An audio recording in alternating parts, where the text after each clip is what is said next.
Good afternoon. Last week we had a session about the young horse for 1 year in training. So we spoke about the trot, mainly about the trot. I didn't touch the walk, and by purpose I didn't touch the walk because most of the riders in the walk or ride on a completely loose rein when they have the guts, or a much too tight rein. What will influence the footfolk of the walk? I see many young horses, they cannot really walk. A very tight back, they have a very short step, because the riders, they pull the horses backwards in the walk.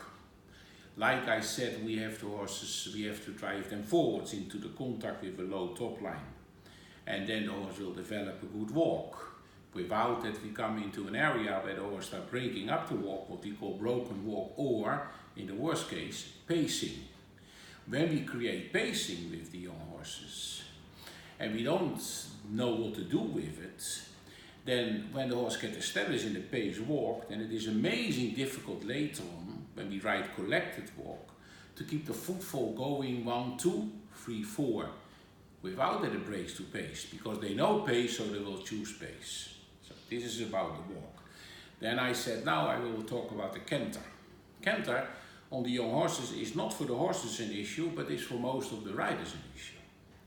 Because they do it wrong. Like I say very often, people do it wrong. I teach my horses, the young horses, to do canter on the lunge. When I do the trot work, I do also the canter work before we even mount the horse. On the lunge, left and right. On my voice, but also on the aid that I come with the whip from behind and ask the horse, without that he start running, because in the front with the lunge I try to keep my tempo quiet to approach and to jump into canter.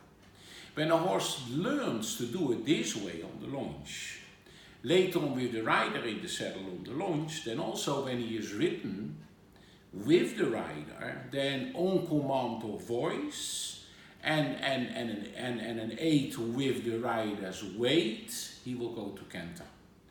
This is very important, that they learn to go quiet to canter. Now, the moment that the horse understands to go to canter, then we have to organize our aids. And that means in reality, the outside leg a little bit behind the curve when we start to approach the corner, and then in the corner a good firm drive of the inside leg of the rider that the horse picks up on the outside rein, and then I let my inside hand go, and then on the pressure of my inside leg, in reality the horse goes to canter. Now, when you have horses who are a little bit large in canter, a little bit too fanatic in canter, we have to realize why. Most of the time because the rider on top of those horses is not able to follow the stride and goes out of balance on the horse's back. The horse is losing his balance, and because of that he starts to speed up.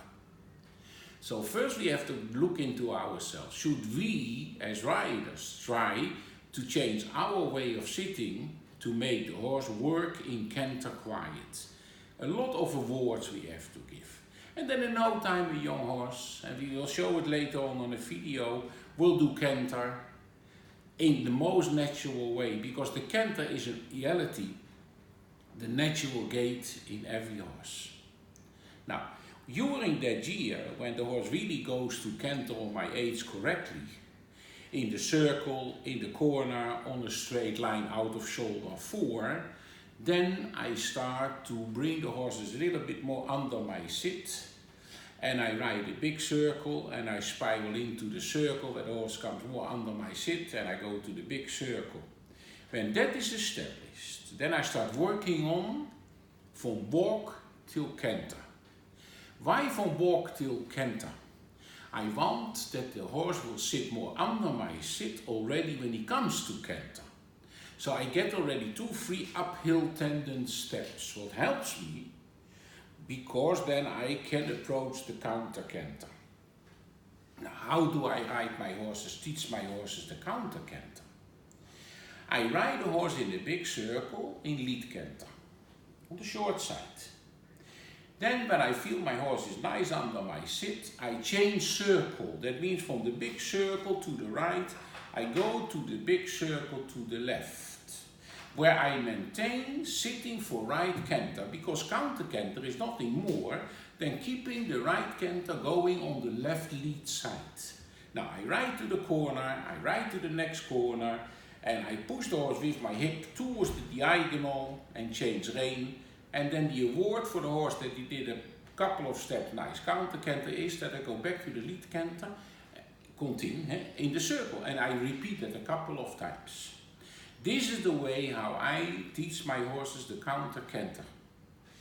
What is very important, that riders, because it is counter canter in their head, they get nervous. You shouldn't, because you continue the canter that you were in already on the opposite side.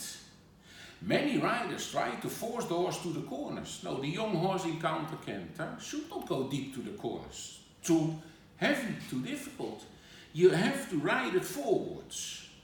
So you should not hold back with your hands anyhow and pull the horse with his head against the wall to create a counter canter. Because first of all you take the forwards away. Number two, the haunches of the horse, instead that it goes towards the rail, it will fall into the arena and the horse will fall apart. So this is the way I approach my counter canter and ride my counter canter. When that is working well, then we do the exercise like we have in the dressage test.